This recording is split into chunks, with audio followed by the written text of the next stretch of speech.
La pandémie du Covid-19 n'épargne aucun pays, ne connaît pas de frontières, ni aucun continent et frappe sans discernement. Vous le savez, les experts aujourd'hui se succèdent pour répondre aux préoccupations de la population, pour sensibiliser et informer sur le rôle et la nécessité de leurs actions. Mesdames, Messieurs, bienvenue dans Covid en clair et nous avons le plaisir de recevoir ce jour son Excellence Stephen Jackson, qui est coordonnateur résident du système des Nations Unies. Excellence, comment allez-vous aujourd'hui? Très bien, merci vous-même, madame. Merci, ça va très bien. Écoutez, vous êtes là sur le plateau, c'est pour expliquer un petit peu à la population, on le rencontre, forte mobilisation des Nations Unies depuis le début de la pandémie. Existe-t-il une corrélation aujourd'hui entre cette aide et le nombre de cas? Surtout qu'on dit qu'au Gabon, les chiffres sont gonflés, le nombre de cas positifs pour avoir plus d'argent. Merci beaucoup, madame.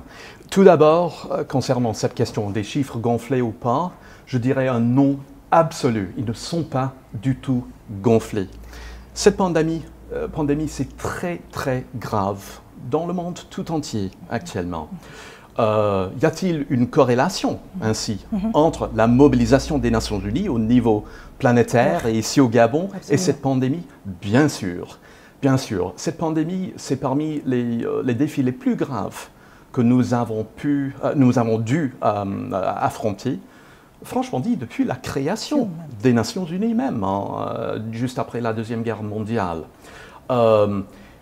Les chiffres ici au Gabon, je dois sincèrement féliciter le gouvernement pour sa transparence depuis le début de l'urgence. Une information fiable, transparente, c'est à la base d'une bonne riposte.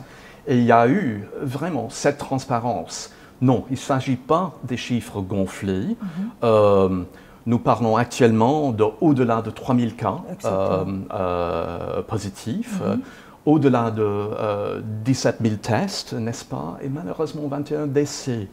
Nos condoléances les plus profondes sont avec ceux qui ont perdu.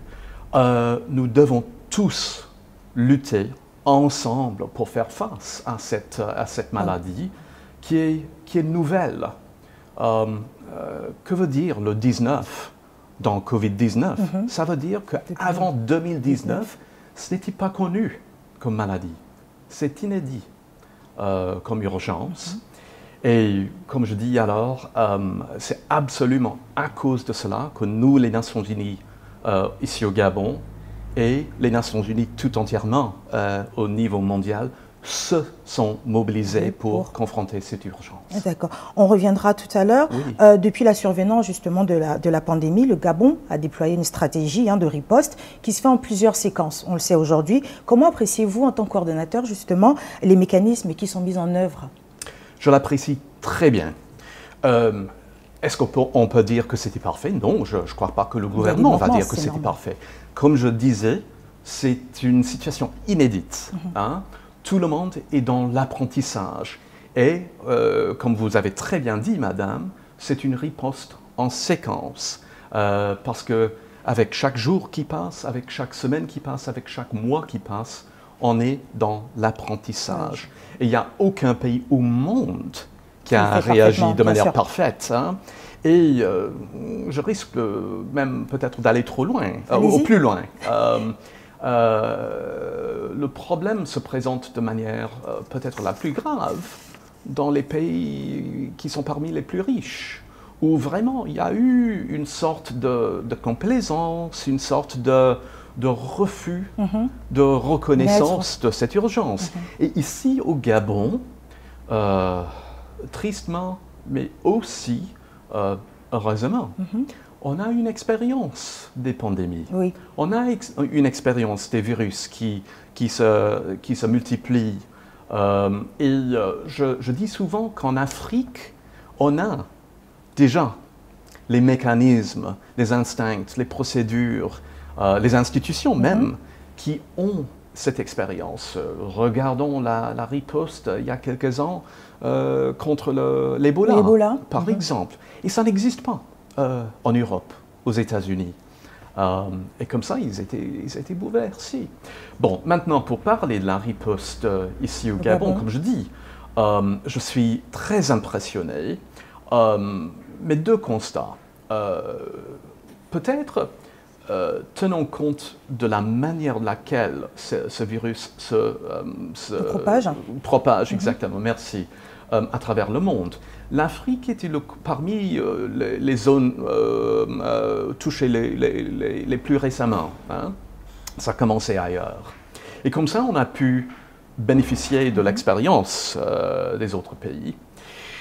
On a lancé notre riposte de manière très, très à l'heure. Hein. Le moment qu'il y a un seul cas, ou même avant. Hein. On a vu, on a mis en confinement assez tôt. Voilà.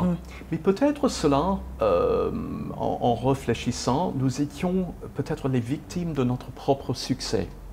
Qu'est-ce que je dis avec cela? Qu'est-ce que vous entendez par là? Parce que du fait que le gouvernement, avec beaucoup de sagesse, a annoncé un confinement général depuis le début, qui est d'ailleurs quelque chose qui était conseillé. Hein. Je ne dis pas que c'était une mauvaise politique, mais ça a si bien joué que ça a retardé au début le virus. Et souvenons, pendant des semaines, il n'y avait que 4, 5, 7, 10 cas, n'est-ce pas? Et je crois que la population commençait à se poser question. Ah bon, est-ce que c'est réel alors? Je pense que c'est certainement de là d'où viennent les spéculations, comme quoi les chiffres sont exactement. Alors, c'est pour cela que je dis que le Gabon était un tout petit peu victime de son propre succès. Pourquoi y a-t-il eu un taux très minime des cas? Parce qu'il y avait des actions résolues. Très tôt. Et voilà. Et maintenant, malheureusement, la population commence à se poser question. Ah, est-ce que c'est réel? On n'a que 3000 cas. Peut-être les Africains sont protégés. Peut-être ce n'est qu'une affaire des Blancs. Ou peut-être c'est quelque chose, un montage pour mobiliser de l'argent. Niet. Pas du tout. Ça reste grave. C'est juste que, avec ces actions très résolues tout au début, on a acheté du temps pour mettre en place une vraie riposte. Hein. On ne peut pas échapper au virus, on ne peut que flatten the curve, comme on dit en anglais, hein, aplatir ou la courbe, réduire la fréquence, et ça vous achète du temps pour mettre en place ce que le Gabon est en train de faire. Ce méga laboratoire pour effectuer 100 000 tests par mois, qui sera ouvert, qui est déjà ouvert dans la phase de testing, qui est un vrai miracle. Le grand centre hospitalier à la Stade nationale aussi, de mettre en place tout cela pour absorber éventuellement ce qui sera certainement toute une avalanche des cas. D'accord. Ça tombe bien aussi, on parlait, c'était ma prochaine question, c'était 2020-2030, c'était décennie de l'action pour réduire les pauvretés, autonomiser les femmes et la lutte contre les changements climatiques, dans le cadre de la réalisation des objectifs de développement durable. Quel est l'impact justement de cette pandémie-là sur l'exécution de l'orientation stratégique au Gabon? Bien sûr, il y a un risque d'un impact et il nous retombe tous et toutes de lutter pour minimiser cet impact. Cette pandémie a été appelée par Son Excellence le Secrétaire général des Nations Unies comme une urgence du développement, que je trouve intéressant comme formulation. On est à 10 ans, on a une décennie avant le rendez-vous avec l'histoire 2030, pour l'agenda 2030 des ODD, des Objectifs du développement durable. Et bien sûr, il y a eu un ralentissement terrible dans toutes les économies du monde. Les revenus sont en train de s'abaisser. La vitesse du développement s'est ralentie. C'est absolument crucial maintenant qu'on ne nous relâchons pas. On doit avancer. Oui. Et le défi, c'est d'avancer avec la riposte de l'urgence contre cette pandémie, en même temps réduire l'impact socio-économique. Et le troisième, c'est bounce back better, rebondir, reculer pour mieux sauter, effectivement. Pour moi, ce sont les 3 défis qu'on doit surmonter ensemble. D'accord. Il y a, ma dernière question va être celle-là. Mark Lowcock, le secrétaire général adjoint des Nations Unies pour les affaires humanitaires, estimé l'impact du coronavirus se va ressentir dans les pays les plus pauvres. Donc on reste toujours dans tout ce qui est social. Il le dit, je le cite, « Si rien n'est fait maintenant, il faudra se préparer à une augmentation significative des conflits, de la faim et de la pauvreté. » Quelles sont les actions aujourd'hui au Gabon à court terme, court, moyen et long terme? Absolument. Pour nous, ici, c'est notre plus grande priorité actuellement pour les Nations Unies au Gabon. Je vous ai décrit les trois piliers, effectivement. Riposte sanitaire, minimiser l'impact socio-économique dans le court terme, et ensuite, build back better, comme on dit. On est toujours un tout petit peu dans la première, et là, nous avons monté beaucoup d'actions. Je peux vous dire, avec un peu de fierté, qu'actuellement, les Nations Unies au Gabon ont mis en œuvre 11 millions de dollars américains, ça veut dire 5 milliards vers 6 milliards de CFA. 2 millions de nos fonds propres à nous dans les projets ou les programmes qui existaient déjà, on les a réorientés. On a mobilisé encore plus 3 millions de dollars américains de plus, des nouvelles ressources, et 6 millions de dollars dans un partenariat triangulaire très innovateur entre la Banque mondiale, les Nations Unies et le gouvernement pour la riposte sanitaire. Juste pour vous citer quelques exemplaires que je crois remarquables. Tout d'abord, nous avons une équipe de 20 personnes de OMS qui sont basées ici, qui sont vraiment sur les fronts de ligne. On les recevra même jour. Très bientôt. Oui, exactement. Et je suis très fier de leur appui côté à côté avec les médecins et les infirmières du Gabon, la riposte de première ligne. Deuxièmement, UNESCO et UNICEF, ensemble, ont travaillé avec le gouvernement et la présidence pour un programme d'éducation à distance, parce que les écoles sont fermées, n'est-ce pas? Ils ont déjà atteint 100 000 élèves avec ces cours en ligne, que je crois remarquables.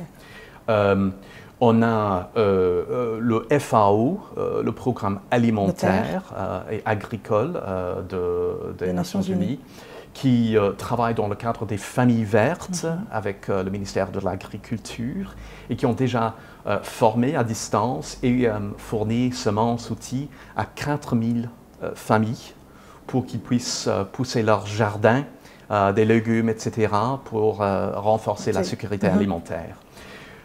UNICEF, encore une fois, l'approvisionnement de l'eau dans la prison centrale de Libreville pour 3500 prisonniers.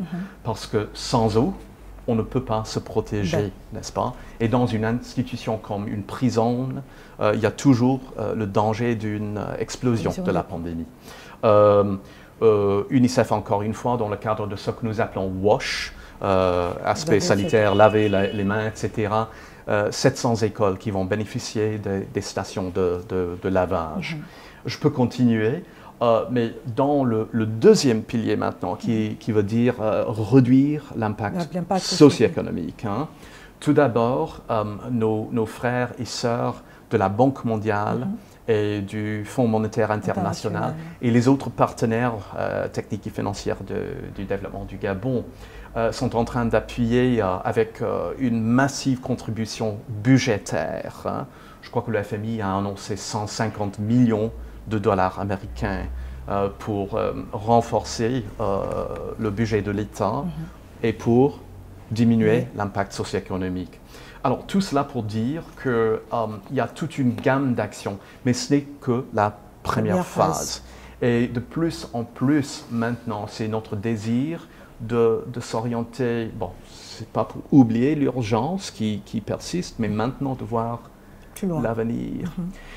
Si je peux, avant peut-être qu'on ne close, juste un appel directement à la population gabonaise, parce que vous avez, avec beaucoup de raison, Madame, commencé en me proposant une question qui concerne l'information, vraie ou fausse, les statistiques, etc. Et j'ai dit avec beaucoup de force, non, cette information fournie par le gouvernement, elle est transparente, elle est fiable. Et je le souligne encore une fois, nous comptons beaucoup alors sur la population. Les Nations Unies, nous sommes déterminés à jouer notre rôle. Le gouvernement aussi, mais la population maintenant.